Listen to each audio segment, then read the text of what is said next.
Bom dia a todos e a todas.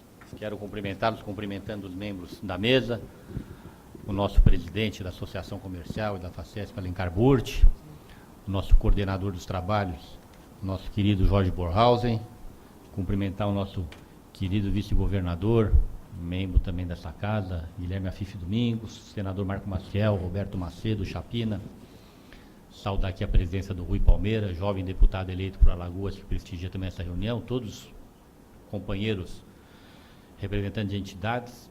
Em primeiro lugar, agradecer o convite para que pudesse estar aqui nessa manhã para falar um pouquinho sobre a cidade de São Paulo e sobre os seus desafios.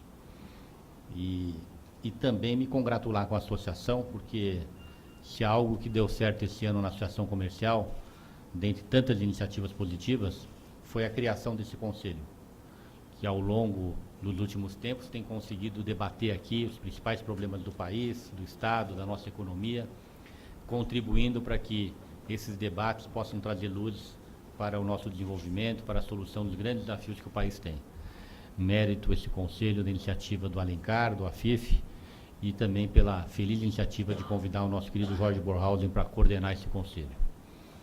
Falar sobre os desafios de São Paulo, evidentemente, é apenas organizar um pouco as ideias e transmitir, com a experiência de quem hoje ocupa a cadeira de prefeito, alguns pontos de vista que todos já sabem. Os desafios são grandes, são públicos, mas eu sempre divido desafios em dois. Os problemas em dois. São os problemas da cidade e os problemas do cidadão, porque são diferentes.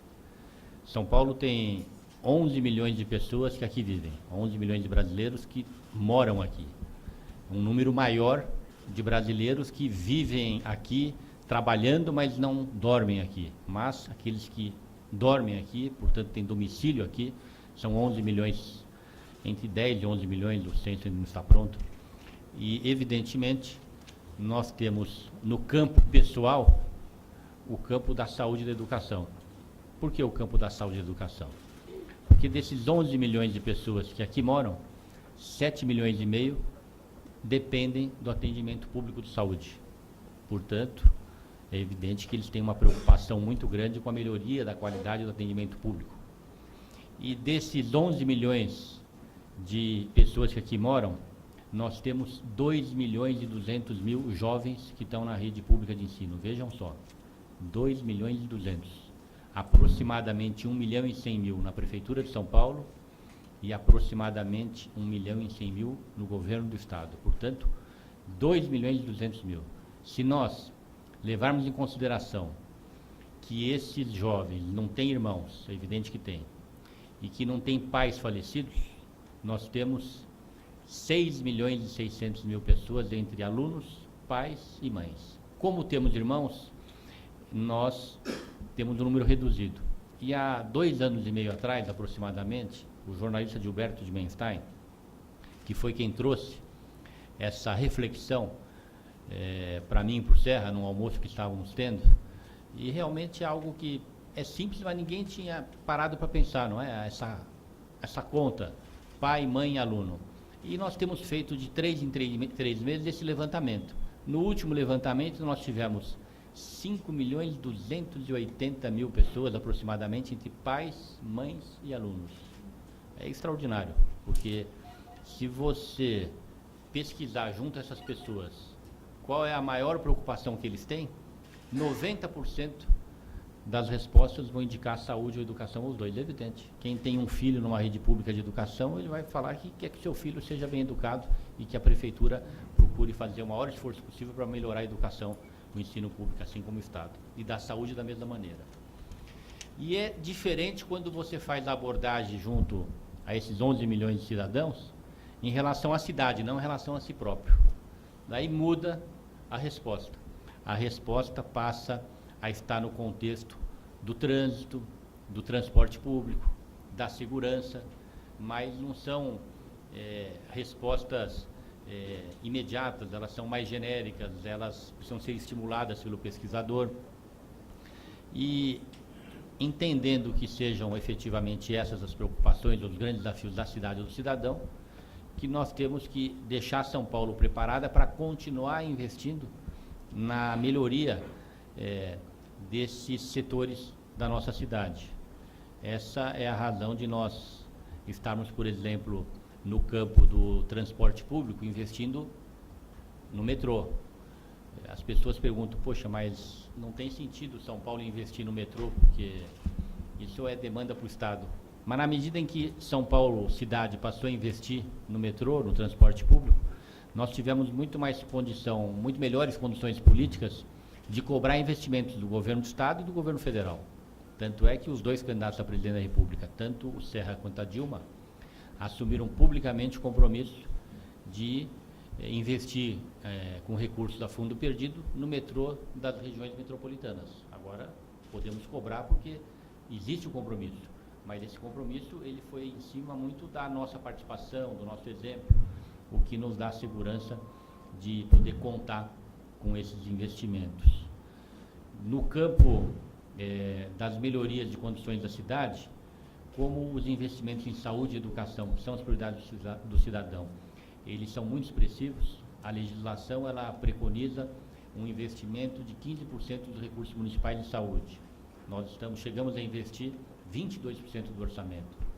No ano que vem, o orçamento já foi encaminhado para a Câmara Municipal, nós estamos contando com um investimento municipal de 4 bilhões e meio de reais, o que é muito expressivo. Na educação, aonde a legislação preconiza 31%, nós chegamos a investir em 2 anos 37%.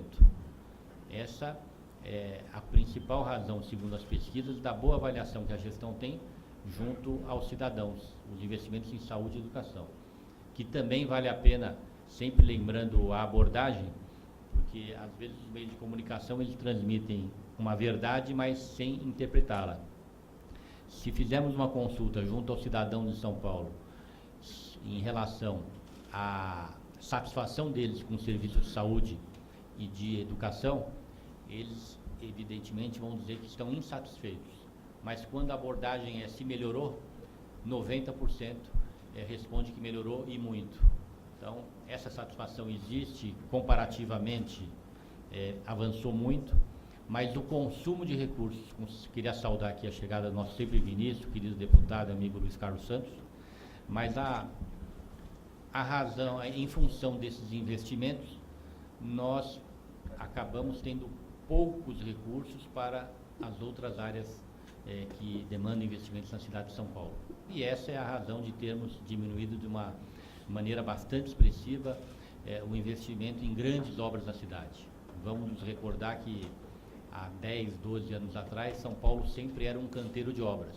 Hoje, as grandes obras afetas da prefeitura, elas são bastante reduzidas, até porque o nosso principal investimento é no metrô, cujo investimento é apenas a transferência de verba para o Estado. Sobrando para a prefeitura a atuação em políticas públicas que não tenham necessariamente o investimento de recursos. Vamos aqui lembrar o combate à poluição, que é um grande problema da cidade de São Paulo e que vem logo atrás, ou vinha no início da gestão, dos problemas lembrados pelo cidadão como grandes e graves problemas da cidade de São Paulo. Logo atrás de trânsito, de segurança. E daí iniciamos, no caso da poluição, uma verdadeira cruzada contra a poluição. Poluição do ar, da água, sonora, visual, onde fomos muito felizes em iniciar esse trabalho, essa cruzada, por aquela poluição que era a mais fácil de ser combatida, que é a visual, e que a mais incomodava, que foi o programa Cidade Limpa. E foi tão bem sucedido o programa Cidade Limpa, tanto é que somos referência para diversos países, já fomos visitados por mais de 80 países. Quando diz visita, são prefeitos de grandes cidades, os maiores meios de comunicação e outras lideranças expressivas, mas foi tão bem sucedido esse programa que nos deu força para, aliado à sociedade civil, conseguir iniciar um combate muito forte da poluição do ar, da água e sonora. E o resultado para a prefeitura, ele se dá até em termos financeiros. Para que possamos aqui lembrar o que era São Paulo como a cidade mais poluída visualmente do mundo, nós tínhamos uma arrecadação anual de aproximadamente 9 milhões de reais de tributos com a mídia exterior. Vejam só, 9 milhões de reais numa cidade como São Paulo, arrecadação de tributos. É evidente, era quase tudo clandestino. Muito difícil ser fiscalizado. O grande mérito e o grande, eu diria que o mérito não, a grande linha de ação e o grande êxito do Cidade Limpa foi por conta da proibição geral da mídia exterior. Num primeiro momento incompreendida, mas depois compreendida por conta da facilidade de fiscalização. Até porque, aonde tudo é proibido, é muito mais fácil. O cidadão passa a ser o próprio fiscal. Nós tivemos uma média durante um ano de 3 mil denúncias por dia da Cidade Limpa. Isso mostrava a participação do cidadão, isso mostrava o quanto o cidadão se envolveu nesse projeto. E hoje nós estamos aí às vésperas de iniciar uma flexibilização do Cidade Limpa, muito possivelmente permitindo a publicidade no mobiliário urbano, abrigo de ônibus e relógio, e muito possivelmente teremos uma receita, vejam só, uma cidade que arrecadava 9 milhões por ano, uma receita com essa publicidade de 10 bilhões em 10 anos.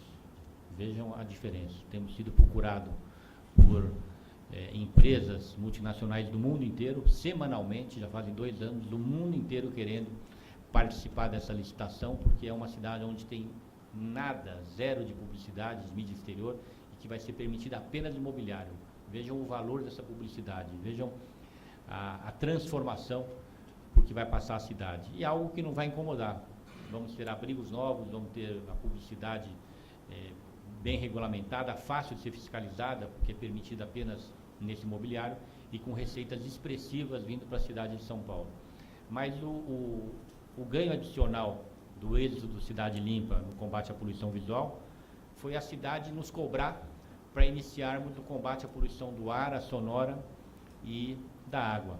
Tanto é que estamos aqui implantando a inspeção veicular, cobrando, e o Brasil inteiro percebe que não existe nenhuma chiadeira, todos apoiando, porque tem certeza que vai dar certo. Porque o que incomoda o cidadão é contribuir, e contribuir achando que de nada vai adiantar. Mas foi tão feliz a iniciativa do Cidade Limpa que hoje as pessoas já acreditam que vai ser possível, sim, melhorar a condição do ar na cidade de São Paulo. Tivemos uma série de ações muito bem sucedidas nesse quesito. São Paulo produz 15 mil toneladas de lixo por dia. Vejam só, 15 mil toneladas. E esse lixo vai para 2 aterros. Esses 2 aterros, eles depositavam na atmosfera todos os seus gases, que é o gás metano, tão maléfico para a cidade quanto o gás que os carros emitem. E hoje, com investimentos expressivos da Prefeitura, 100% desses gases são captados e transformados em energia. Portanto, deixaram de poluir a atmosfera. Associado à criação de novos parques, de plantio de árvores, à inspeção veicular, nós temos já hoje uma sensível melhora do ar na cidade de São Paulo. E tantas outras medidas aqui que não envolvem custos. O Guilherme está lembrando bem aqui a questão da reciclagem dos veículos. Nós vamos, a partir de agora, iniciar um processo de monitoramento dos veículos com os chips. São Paulo saiu na frente, existe uma legislação municipal. Aliás, o Cláudio Vaz está nos ajudando bastante aí nos últimos meses, participando de uma série de discussões do nosso convite. E o nosso objetivo é os chips identificando o veículo que não tenha a inspeção veicular, que não tenha pago o seu IPVA, serão recolhidos para os pátios, muito possivelmente com métodos modernos que existem hoje de transformação dos veículos, encaminhado para a reciclagem, e com isso melhorando também a condição na cidade de São Paulo do próprio trânsito, até porque esses veículos geralmente são os principais responsáveis pela geração de trânsito, porque quebram facilmente, não pagam impostos, além de poluírem bastante. Por último, para me esgotar nos principais assuntos, e depois entrarmos aqui na fase de debates e continuar abordando tudo que vocês acharem adequado, interessante, eu queria citar o último grande desafio que falta essa gestão superar, para que possamos deixar a cidade de São Paulo, eu diria que administrativamente, bem melhor do que aquela que encontramos há 8 anos atrás, o Serra e eu. É a questão da nossa dívida. Está aqui o nosso Everardo Maciel, que conhece bem essa questão, a questão dos nossos tributos. O presidente Fernando Henrique Cardoso, acertadamente, ele renegociou, em função da Lei de Responsabilidade Fiscal, as dívidas de estados e municípios, assumiu essa dívida, transferindo uma conta para os municípios e estados, mas cujos índices eles estão equivocados. Tanto é que nós temos hoje uma realidade diferente daquela concebida pelo presidente Fernando Henrique Cardoso. O governo federal, a União, ela está lucrando com as contribuições, com os pagamentos da cidade de São Paulo e do estado, de tantos outros municípios e estados. Nós temos que modificar esses índices. A cidade de São Paulo, nesse ano de 2011, ela vai pagar da sua dívida aproximadamente 4 bilhões de reais. Vejam só, 4 bilhões de reais.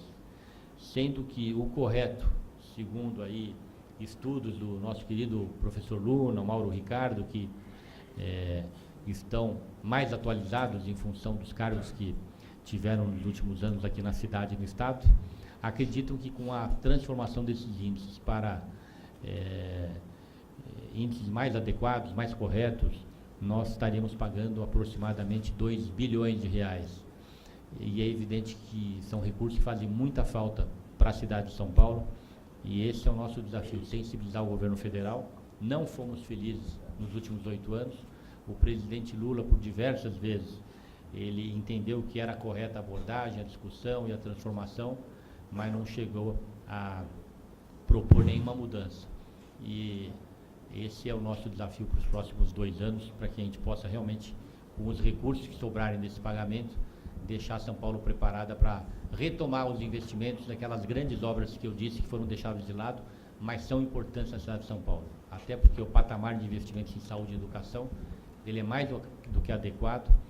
Nós estamos conseguindo, com esses investimentos, fazer uma melhoria muito grande nessas 2 áreas, mas faltam para a cidade de São Paulo recursos para investimentos na nossa infraestrutura. Eu acredito que, de uma maneira genérica, até para ficar entre esses 20 minutos e 30 minutos, esses são os pontos mais importantes, e me coloco à disposição agora para que possa esclarecer esses pontos ou outros que vocês queiram abordar. Muito obrigado, estou à disposição.